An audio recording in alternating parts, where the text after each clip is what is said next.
Let us pray. O God, our help in ages past, our hope for years to come, we thank you with hearts and hands and voices in awe of the refreshing grace of your creation.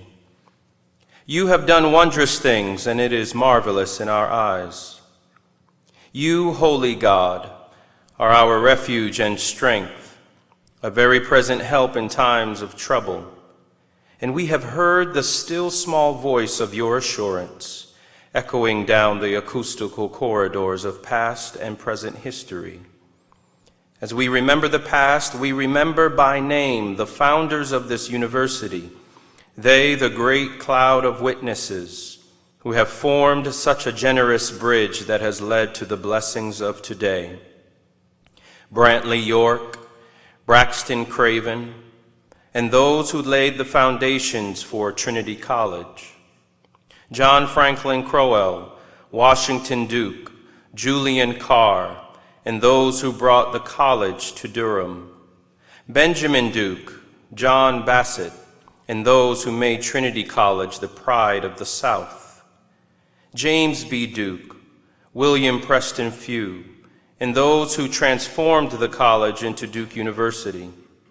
Julian Abel, Mary Duke Biddle, Frederick Haynes, Ellen Shipman, and all who made the campus a place of beauty and inspiration. Mary Mitchell Harris, Jean Wendell, Wilhelmina Reuben Cook, Cassandra Smith Rush, Nathaniel White Jr., and all who helped integrate Duke and made it a more diverse place. The wider Duke family and all who have served the university as benefactors, trustees, presidents, administrators, faculty, and staff. The Duke alumni, who as students made this university an invigorating and livelier space for teaching and learning. As we remember and celebrate the past with Eucharistic hearts, we ask that you might remember us as we charter the path toward a better and brighter future, because you are our hope for years to come. Give us a future in which we uphold and exceed the best traditions of this university.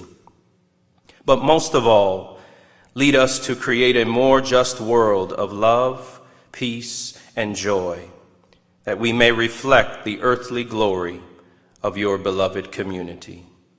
Amen.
Please be seated. I welcome you to this Founders Day Convocation. As you know, normally we hold this event in Duke Chapel, but Duke Chapel, as you know, is closed for a year while it undergoes important repairs. Instead, we meet in Page Auditorium, which was recently closed for a year as it underwent major repairs, and that enables it to join the long list of buildings currently, recently, or soon to be closed to repair as we engage in the rebuilding of Duke University.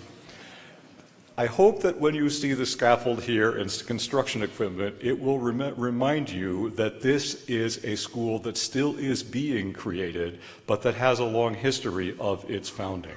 This is the great improbable university. Luke Powery just gave you a pocket history. Let me unpack it a little bit. This is the university that was founded as a one-room schoolhouse in 1838, whose teachers were so ambitious that they nudged it forward to higher grades. One of its early leaders, Braxton Craven, taught himself subjects so the next year he could teach them to the students of the college. They don't have colleges like that anymore, I promise you. He held the place together through the Civil War, all the vicissitudes of Reconstruction. The place was about to fold. They hired a 29-year-old graduate student who had never been south of the Mason-Dixon line until he came to Randolph County to become the head of the then Trinity College. He served for 7 years. He introduced varsity sports. He rewrote the entire curriculum, which he judged was not truly a college curriculum at all. And he found donors who gave a lifeline to the school on the condition that it moved to a place a little more in the common line of vision. Washington Duke and his family and friends became the great patrons, and with their patronage, located now in Durham, Trinity College became Trinity College, the wonder of the South, the foremost liberal arts college in the South. And then after World War I, another president had another bright idea. Well, that was fun. What if we turned ourselves into a comprehensive university, a comprehensive research university? And to boot, what if we created a medical school out of thin air and built a hospital, because every medical school has to have a hospital? If you're not interested in stories of wacky aspiration, the story of Duke will have no resonance for you. But if you are, you will understand that the history of this place is the history of aspiration, inspiration, perspiration, applied round after round of creation. I am interested to learn that the first Founders Day was held in 1901. It was then called Benefactors Day, and it paid tribute to the great patron of Trinity College, Washington Duke, who had used his influence to bring the school to Durham and to open the doors of the school to women. Over a century later, we still look back to that great event and those generous patrons with the long list of people who have supported the university, enabled it, and carried it forward to its building, to the point where it has become a place that trains professionals of integrity, provides medical care of the highest quality, provides research in every human dimension, opening the doors of knowledge, and provides leaders for the state, nation, and the world. It's also a day where I think it's worth thinking back to the fact that everything here is here because someone founded it, and to remember that the work of founding in a university takes place in the present and future tense and not only in the past. And I would say everyone who brings creativity and aspiration to this university joins the long parade of founders that we honor today. This weekend, tomorrow, we will be having celebrating another construction milestone. We will be having the dedication of the David M. Rubenstein wing of Perkins Library. Now, we have many things at this university, but you know, you never heard of a university that didn't have a library. There's a reason why the library is smack at the center or the crossroads of this school. That's the place where human wisdom is stored. That's the place where human wisdom is retrieved. That's the way where inquiry catches sparks and is carried forward to new discoveries. And so we are, I think it is very fortunate that on the weekend that we celebrate the reopening of our library, we have one of the world's great librarians to be our speaker today. This is David Ferriero, Archivist of the United States.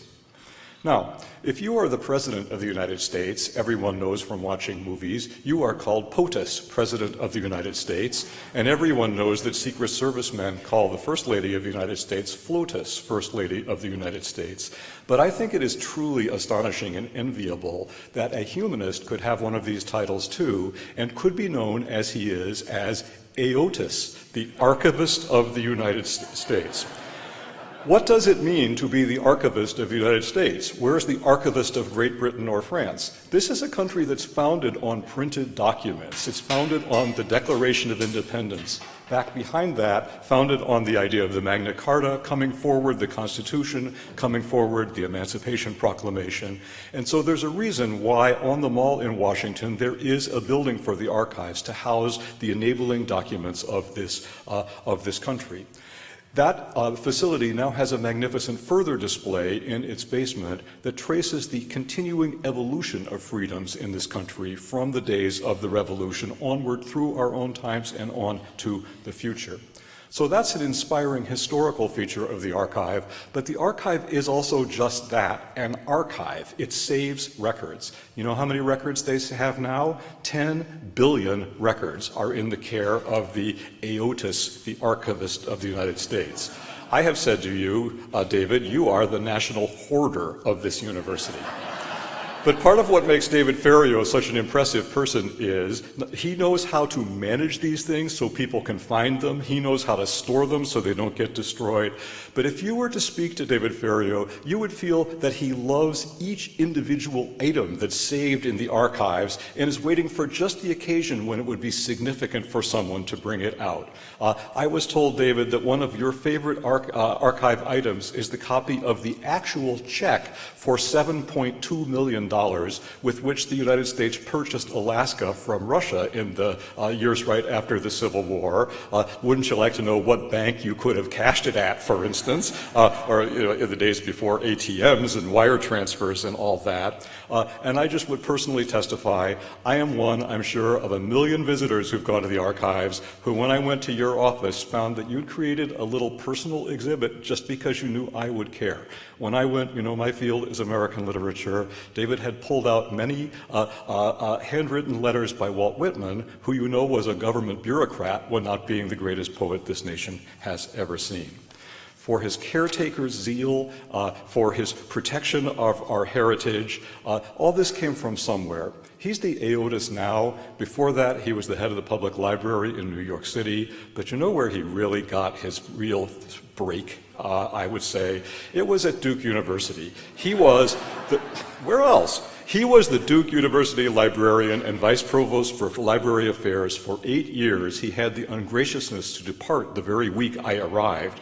But he began the process not only of renovating the library, von der Heyden, Bostock Library, the renovation of all the part to the north was done under his leadership, and we complete that project today. But in addition to just rebuilding the library, he led the process of rethinking what a library is in the modern technological age, and Duke has been such a leader in that. In recognition of your thoughtful and visionary leadership, David, it was my privilege in 2013 to confer upon you the honorary degree of Doctor of Humane Letters. Today it is my honor to welcome David Ferriero to give the Founders Day address. David.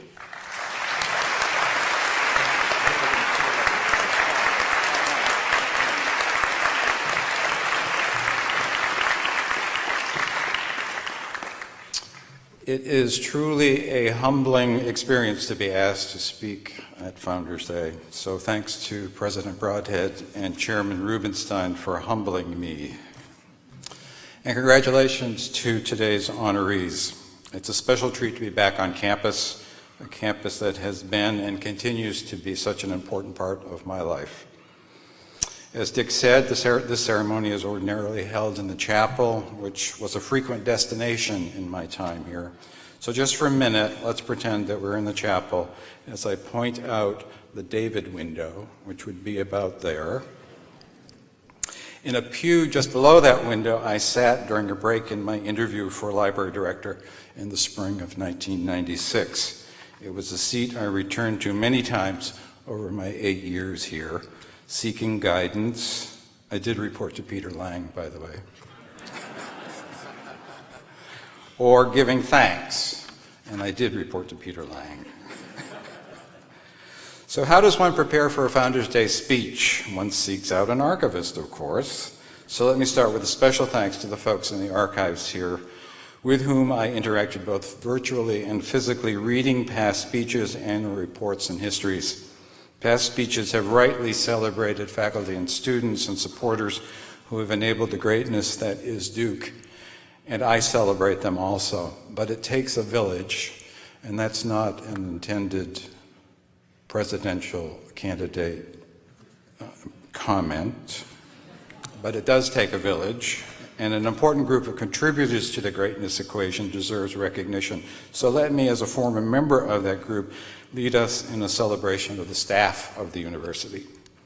Accountants, administrators of all stripes, admission folks, architects, auditors, campus planners, campus police, coaches, compliance officials, congressional relations managers, development staff, financial experts, food service folks, groundskeepers, human resource professionals, laboratory technicians, lawyers, machinists, medical personnel, museum curators, nurses, physical plant staff, physicians, purchasing agents, real estate professionals, religious life staff, research staff, support staff of all kinds, technology experts, transportation staff, and tutors. It really does take a village.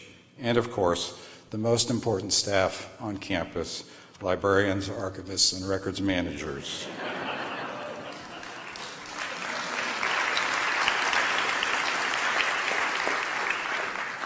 It seems only fitting, since we dedicate the Rubenstein Library tomorrow, that we pause to recognize the importance of libraries at Duke from its earliest days. Two literary societies, the Columbia and the Hesperian, were organized in the 1850s at the Union Institute Academy in Randolph County, later renamed Trinity College, to fill the library gap by providing students books as well as conversation.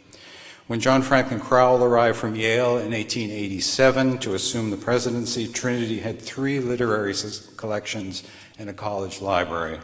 Crowell recommended the consolidation of the 4 and was therefore elected librarian-in-chief in addition to his other responsibilities.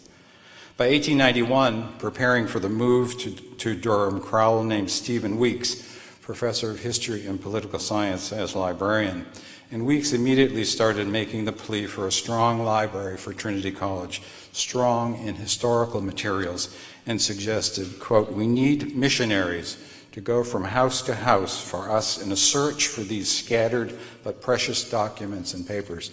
And that was the beginning of special collections at Duke. Weeks' tenure at Duke was short, and the library was run by student librarians until Joseph Breedlove, class of 1898, was appointed librarian that year. President Kilgo sent him to Amherst College to be trained in the mysteries of librarianship. Amherst College, the home of Melville Dewey. Kilgo felt strongly that the library is the one department that measures the future development of the college. 2 years later, James Buchanan Duke made his major gift to Trinity College, even after his father Washington and brother Ben had been giving for at least 10 years. In the summer of 1900, JB agreed to build a library capable of housing 100,000 volumes and provided $10,000 for books. The new library was completed just before the holidays in 1902, and Breedlove, 50 years later, wrote in the third person, "The librarian wanted to stay on campus and supervise the moving, but President Kilgo insisted that he take his Christmas vacation, and he, the president, would supervise the moving." The importance of transferring the books to the new library in the order they stood on the shelves of the old library was fully appreciated by the librarian, who realized how much time would be involved in restoring order. But the president's will prevailed, and the librarian departed for the holidays. When classes resumed on January 5th, 1903, the books had been moved, but as the librarian had feared, were no longer in order. So Dick, don't try and move the books. The library on what is now East Campus was dedicated in February of 1903, and journalist, publisher Walter Hines Page Auditorium, delivered the address, including a message from James B. Duke, who was unable to attend. JB was a man of few words. Tell every man to think for himself was his message. And I have always taken that as Mr. Duke's endorsement of the library as a place that promoted thinking. And those of us who have been stewards of that legacy have, generation after generation, built on that mission, expanding the physical and now virtual support systems that promote thinking. By 1906, the collection numbered 40,000 volumes, and by 1919, 55,000. And then in December of 1924, magic happened when Mr. Duke signed the indenture of trust, which I was known to occasionally read from to my staff on December 11th every year. The indenture created the Duke Endowment, enabling Trinity College to become Duke University and soar to new heights. And libraries were early beneficiaries of this new largesse. A new women's college library opened on East Campus in 1927, and construction began in 1928 for the library on the new West Campus. Right here on the main quad, the Trinity, classrooms, chapel, and library. That symbolism always inspired me. The very planning of the main campus acknowledged the centrality of the library at Duke, and I fondly remember during the early stages of planning for the Perkins Project, many trips around campus and town looking for sites for a new library, and always coming back to the quad. Location, location, location. Expanded in 1948 and 1949, and then again in 1966, and then the Perkins Library Project, beginning with the groundbreaking for the Library Service Center on Briggs Road in 2000, and culminating in tomorrow's dedication of the Rubenstein Library.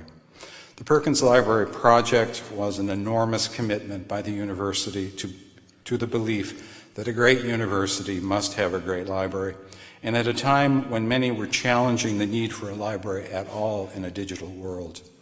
To this day, I am so proud to have been the librarian when the recommitment to libraries was made, and so proud to build on the work of those who went before me.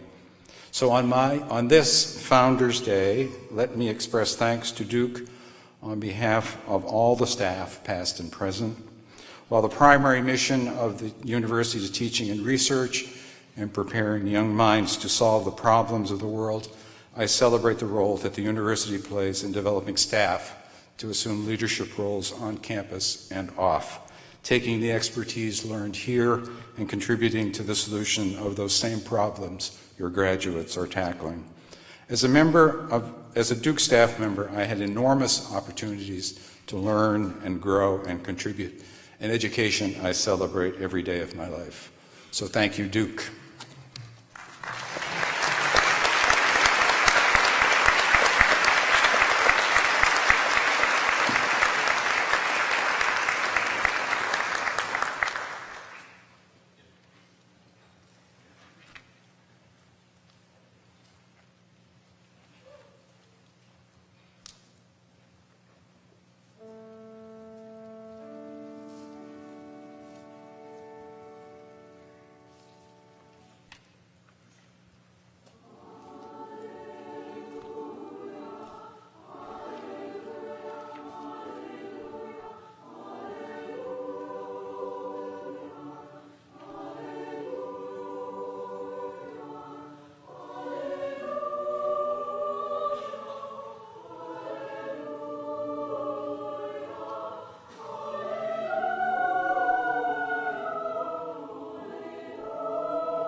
In the indenture that created Duke University, Mr. Duke requested that the university take great care in admitting students whose previous records showed character, determination, and real ambition for life.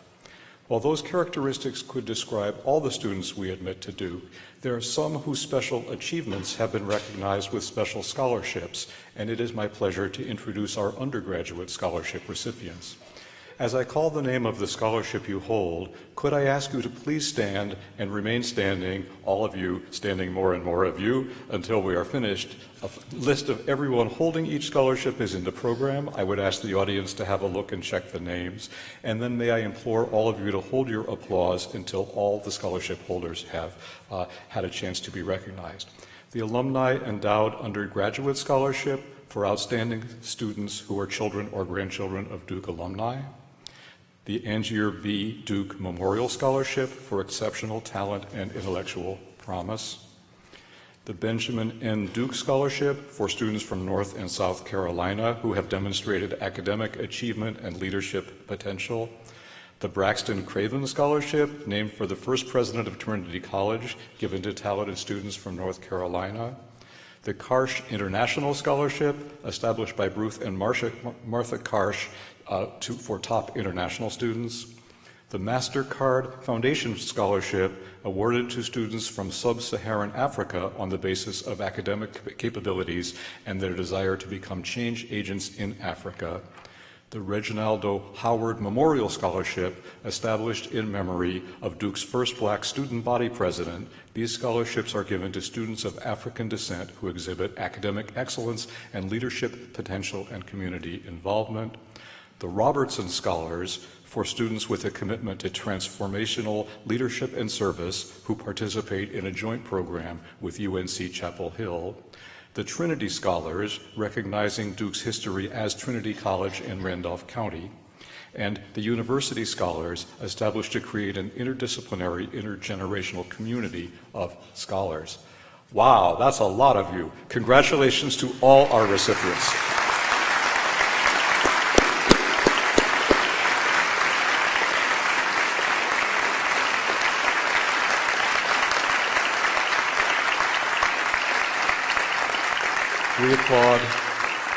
We applaud your talent and potential, and we celebrate the many and varied ways you enrich this school and this campus community. You may be seated. It is now my pleasure to acknowledge achievements of graduate and professional students. From the earliest days of the university, graduate and professional school students have advanced the frontiers of scholarship and have played important roles in teaching and mentoring undergraduates. This tradition of scholarship and teaching continues today and is exemplified by our next set of awardees.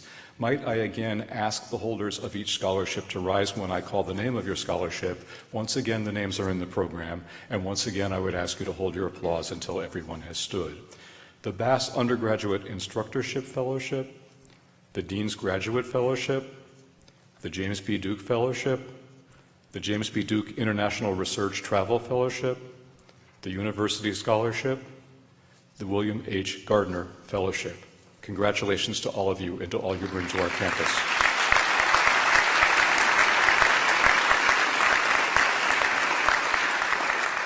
Next, I would like to commend some of my faculty colleagues for outstanding contributions to teaching and service at Duke. Duke realizes its potential through the work of faculty, where excellence is understood to mean both powerful intellectual creativity and the eagerness to bring forth creativity in others. We pride ourselves on the quality of all our faculty and the impact they have on undergraduate and graduate students, but this is a fitting occasion to acknowledge some who have made exceptionally distinguished contributions and who have been recognized in their various schools through their teaching, advising, and mentoring. A full list of all faculty so honored appears in your printed program. May I ask everyone, a member of the faculty, who is a recipient of one of these faculty awards, to please stand and receive some applause.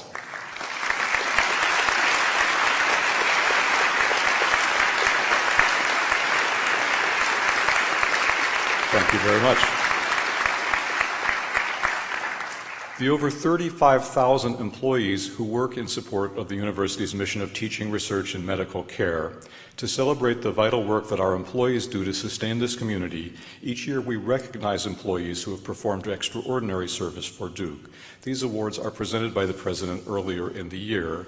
In addition, we have recognized 2 members of the Duke community for humanitarian service. Of course, some of these people may be at work, but if any of the employee who received employee awards is able to be with us today, let me ask you to stand now. Oh, hey!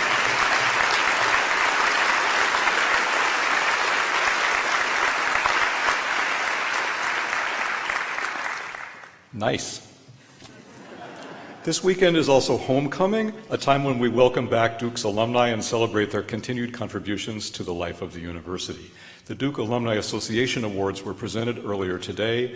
If the recipients of those awards are present, I would be delighted to recognize winners of the Beyond Duke Award, the Charles A. Dukes Award for Outstanding Volunteer Service, and the Forever Duke Award. What do you say? Oh, nice.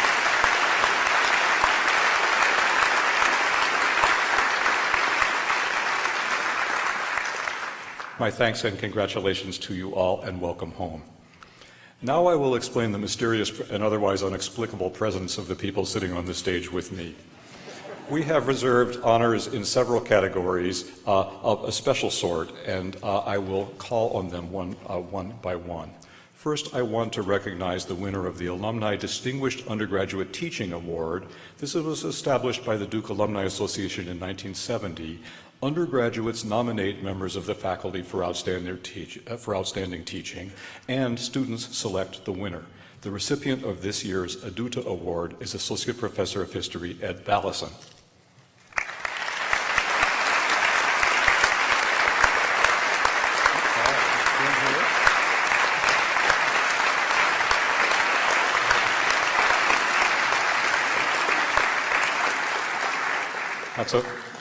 Don't give it to him yet. Don't give it to him yet.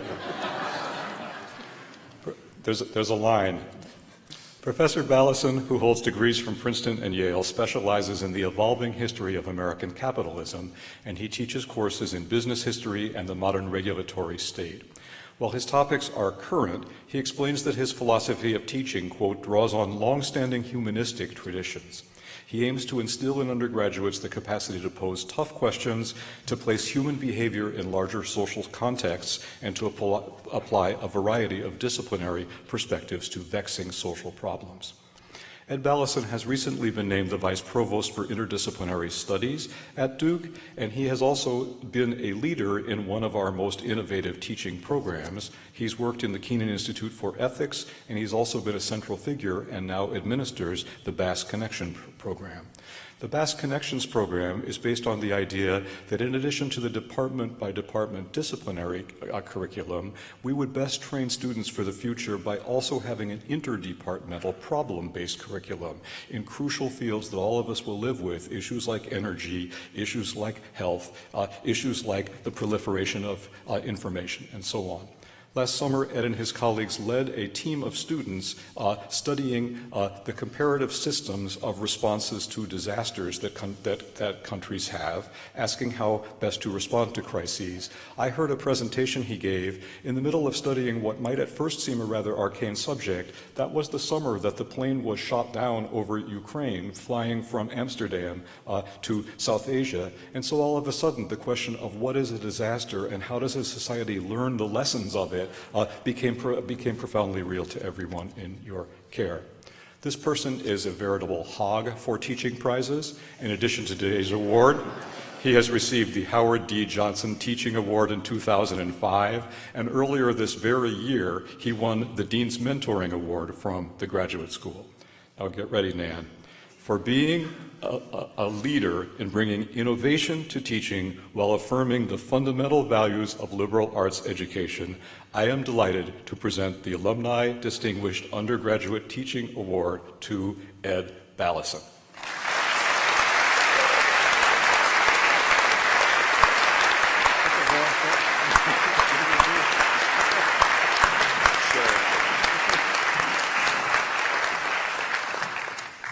I asked what he was going to do with it, and he said he was going to share it.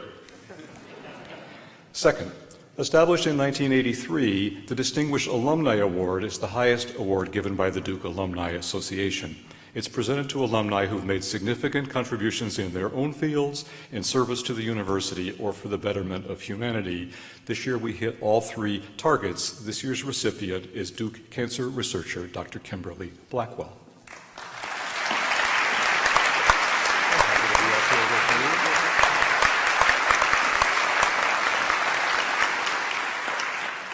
When Kim Blackwell came to Duke as an undergraduate in the 1980s, she pursued a Program 2 major in the emerging field of bioethics.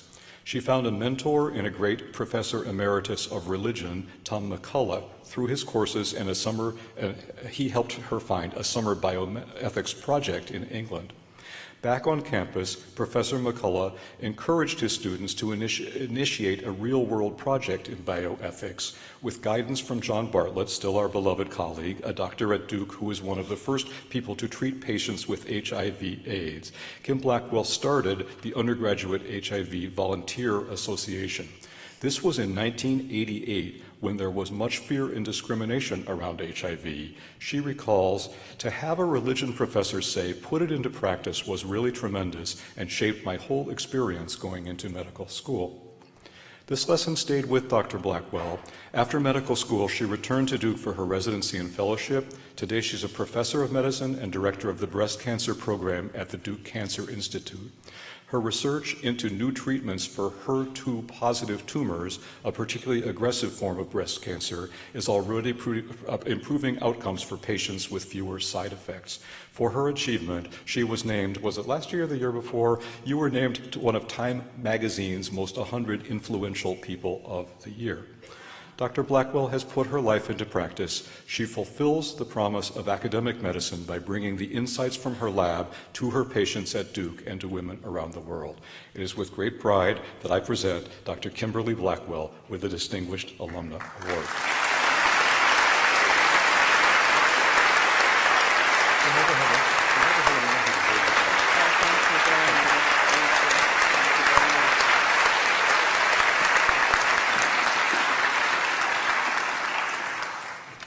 In the third place, almost 20 years ago, the idea was born to create a special award to recognize the most extraordinary service to the university. It was agreed that this award would be reserved for those who have close ties to Duke and whose contributions have unquestionable and long-lasting impact on the life of the institution. The award medal is symbolic both of the university and its mission, bearing the seal of the university and the university's official motto, Eruditio et Religio. It honors selfless devotion to education, public service, and the values of this great university. This year, I am going to make 2 awards of the University Medal for distinguished and meritorious service. And first, let me call forward Trustee Emerita Paula Burger.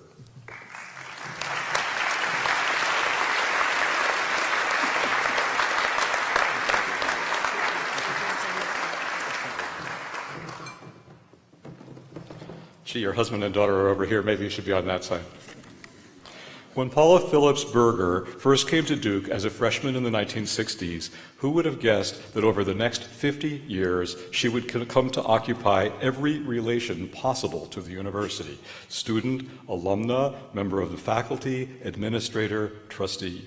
But how lucky we are that this all unfolded. To each role, Paula Burger has brought her intelligence, enthusiasm, and love for Duke, and from each vantage point, she has seen ways to lift this university even higher. Duke must have seen that Paula was a person of special promise when, now listen to this carefully, just 3 years after she graduated in 1967, she was named Dean of Women at Duke, one of the youngest people in the nation to have held such a position. After the men's and women's colleges at Duke were merged 1 year after, or 2 years after you were named Dean of Women, Paula took up a new position of increasing responsibility as Assistant Dean in Trinity College. Then she became Vice Provost for Academic Services, then Executive Vice Provost. She taught political science as well and completed her PhD in Public Law and Judicial Process at Johns Hopkins. When the opportunity arose to go to Hopkins with her husband, she continued on her path of university leadership, eventually rising to the position of Vice Provost and Dean of Undergraduate Education at Hopkins, a position she held until 2010.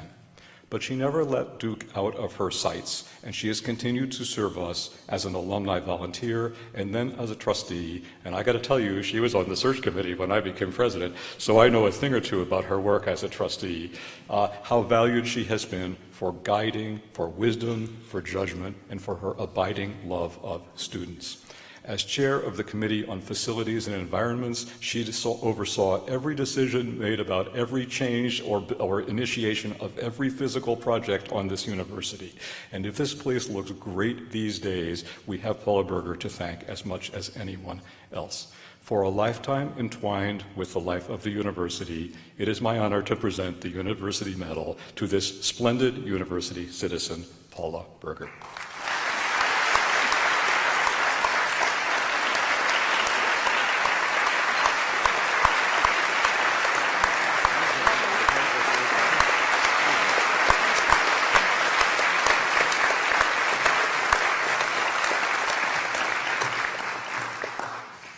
And I'm pleased that we have a second person to honor today. Perhaps Coach Al Buehler would be willing to step up as I say a word or two about you.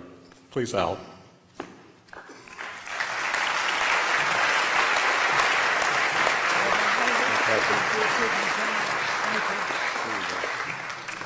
At Duke, we've always believed that athletics can be a form of education, teaching discipline, perseverance, teamwork. It's a fine ideal, but to bring it into reality, it takes a great coach, someone who understands that coaching is in its deep sense part of the continuum of teaching, a means toward uncovering the potential of young people and motivating them to live up to the highest expression of their gifts. Duke has been fortunate to have some famous coaches, but I name no other name on this day because the famous coach we would pay tribute to today is Coach Al Buehler. Al Buehler was hired at Duke in 1955. I went to a party to honor people on our staff who'd worked here 15, 20, 25 years, but there was one person who had worked here 60 years. That would be you. You came to coach the cross-country team. Within a decade, you became the coach also of the track team. Your coaching achievements were legendary, earning you a spot in the Hall of Fame both nationally and at Duke. You were the three-time coach of the Olympic track and field team, and Duke honored you by naming its beloved trail the Al Buehler Trail. As you know, many people think you are a trail, and will be surprised to find that you are a man. Beyond his triumphs, we celebrate the way Al Buehler has expanded our vision of what sports can be and who universities are for. In 1950s, when the Duke track team was all white and the school was segregated, Al Buehler saw that the North Carolina Central University did not have adequate facilities, so he invited their track team to practice with the Duke team. In the 1970s, the Duke track team was all men, but a young woman asked if he would coach her. He agreed, and Ellison Goodall Bishop became one of the greatest female runners in Duke's history, leading to the establishment of women's track team and of the movement toward equality, gender equality in sports. Al saw the potential for athletic opportunity to open the doors of opportunity, and he led Duke through that door. With gratitude for lifting athletics to its highest purpose and lifting this university to the right degree of expansive inclusiveness at Duke and beyond, I am delighted to present the University Medal to our great coach and teacher, Al Buehler.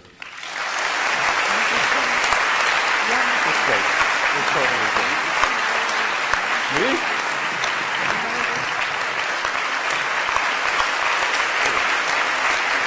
Come on and take it back.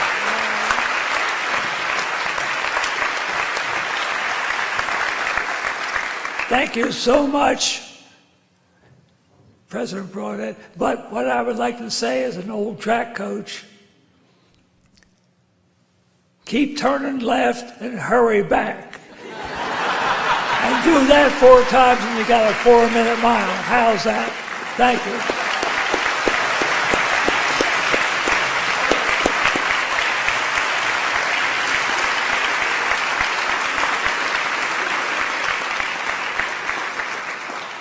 I probably just learned what went wrong with my own athletic career. It was when I took the right turn so early in the process.